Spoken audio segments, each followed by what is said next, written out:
kita memuji menyenangkan hati Tuhan. Kasih Yesus indah dalam hidupku, menghiasi hati dan jiwaku.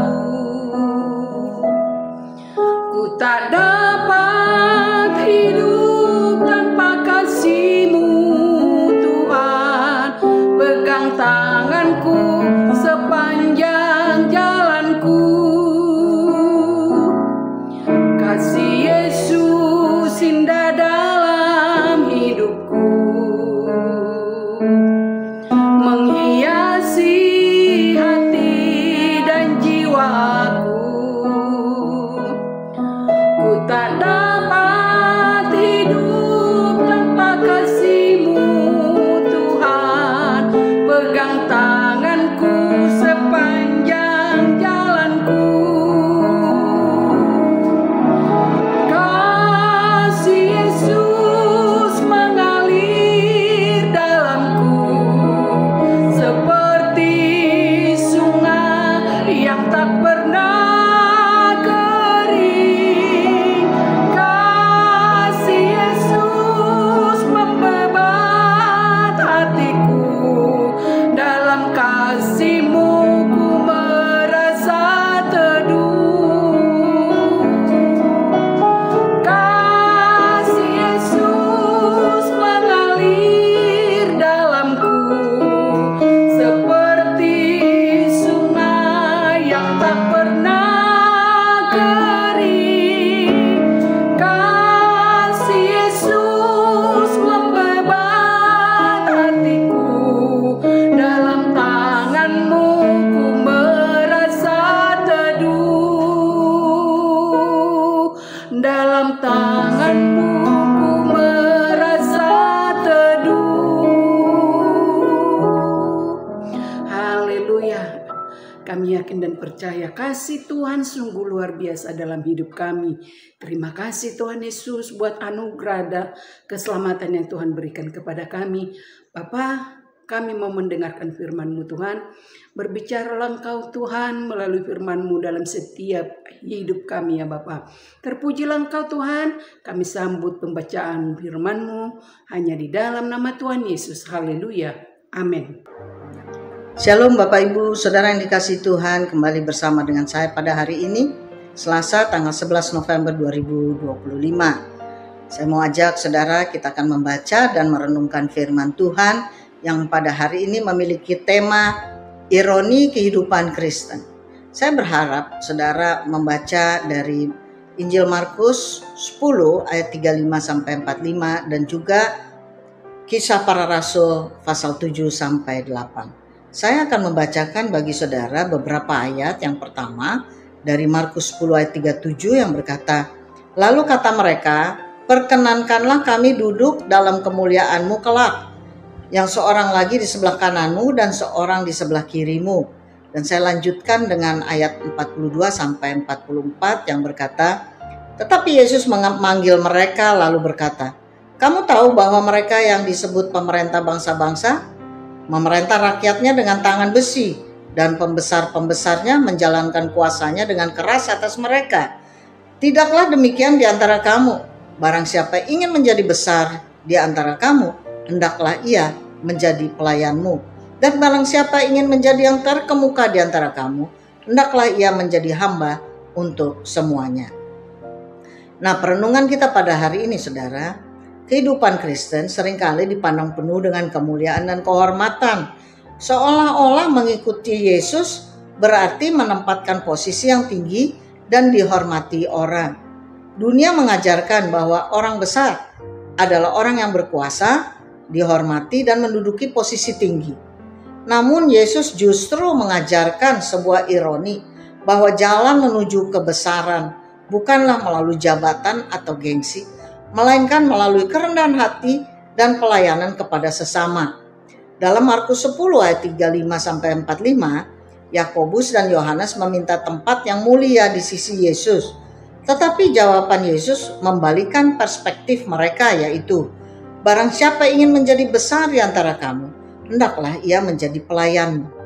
Ironi kehidupan Kristen adalah bahwa kebesaran datang melalui kerendahan, kemenangan melalui penyangkalan diri, dan hidup yang berarti diperoleh dengan melayani orang lain.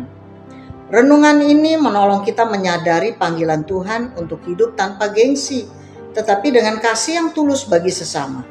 Pelajaran apa yang dapat kita peroleh tentang menjadi pelayan? Maka yang pertama, keinginan manusia akan kehormatan dalam Markus 10 ayat 37. Yakobus dan Yohanes melihat kesempatan untuk mendapatkan posisi tinggi di dalam kerajaan Allah.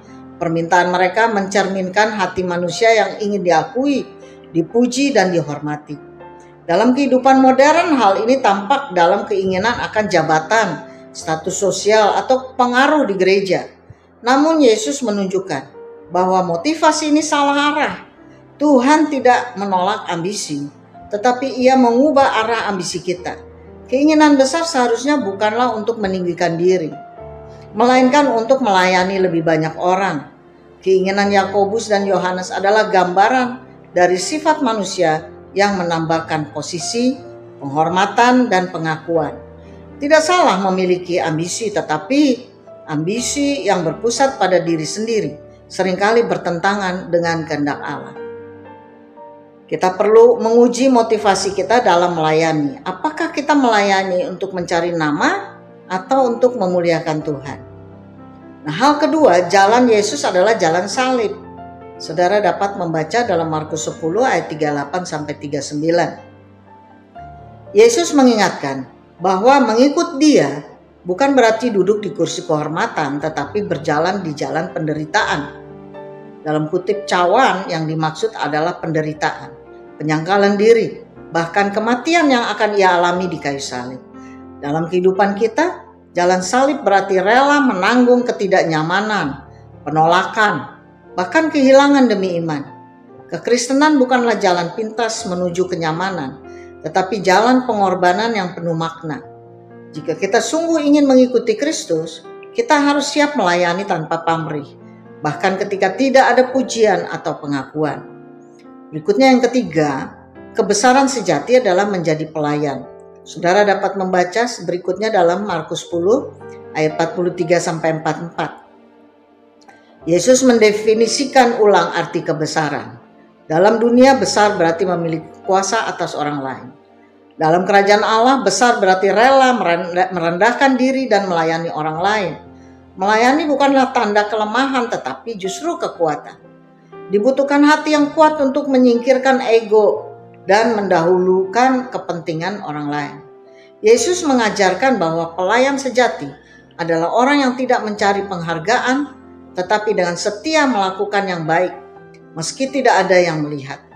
Teladan Yesus adalah dasar panggilan kita menjadi pelayan tanpa gengsi, seperti Dia yang melayani tanpa pamrih.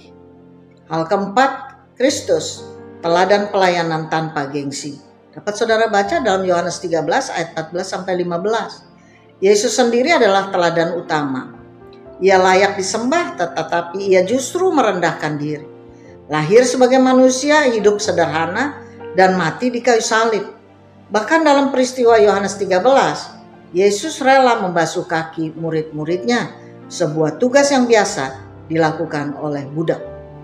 Nah, refleksi kita pada hari ini, saudara. Pelayanan Kristen sejati adalah pelayanan yang mengikuti pola Yesus, yaitu rela mengorbankan waktu, tenaga, bahkan kenyamanan demi orang lain. Jika Tuhan saja mau melayani, bagaimana mungkin kita masih mempertahankan gengsi dalam pelayanan? Demikian perenungan kita pada hari ini, saudara. Mari kita berdoa. Allah Bapa di surga, dalam nama Tuhan Yesus Kristus, kami bersyukur, berterima kasih Tuhan untuk renungan pada hari ini, bahwa Engkau mengajarkan kami untuk kami boleh menjadi seorang yang rendah hati untuk melayani sesama, bukan untuk kepentingan diri sendiri, tetapi untuk kemuliaan Allah. Terima kasih Tuhan, sepanjang hari ini kami mau serahkan dalam tangan kuasa-Mu. Hanya di dalam nama Yesus Kristus kami berdoa dan bersyukur kepadamu. Haleluya. Amin.